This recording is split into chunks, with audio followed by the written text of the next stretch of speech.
Hi friends, so what's up? So I'm getting ready for church this morning, and I've been seeing a lot of stuff pop up regarding the Simone rollout of her new podcast, The Minus Her Ex-Best Friend. In my opinion, I've experienced something similar, but I agree from both ends of the spectrum.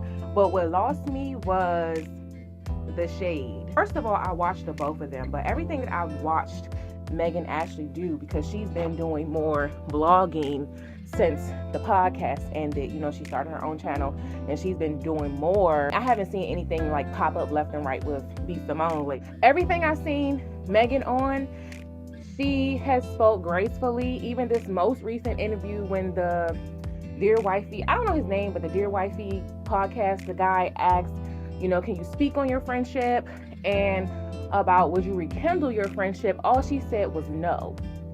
And even though you can see and feel her energy, she still responded gracefully after that no. It was kind of like, I'm not going to say she held how she felt, but she is graceful enough not to air everything out online. And she gave a graceful response that you can respect. Because if she really wanted to be shady like Simone, she could have aired her out, but she has not said nothing. So then you see this whole rollout. It was good, like a regular commercial we see on TV, and then at the end you're shady. For what? For what? I did see some videos where people were saying that, oh, okay, give Simone credit for trying. You can try without being shady. You can get your point across without being shady. How is that your bestie for 20 years, but you being shady? Simone, she might be growing.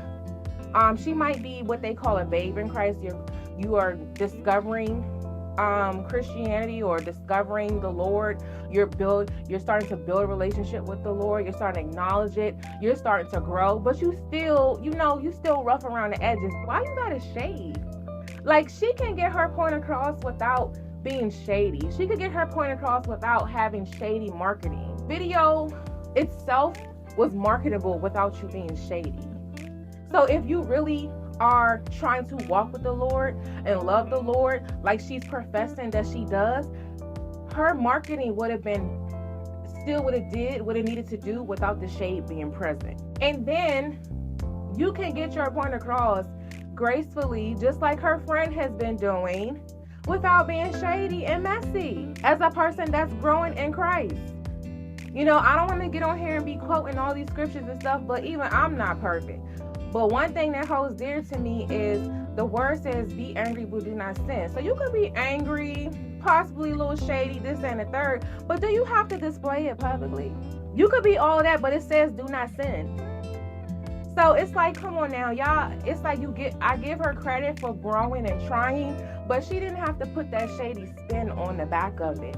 And now she just opens the door for Meghan to come through and clear her. Still respectfully, still merciful, and with grace. If she wanted to, you will open the floodgates for this girl to air you out spiritually and biblically. To put it all out there, since you wanna throw stones and hide your hand.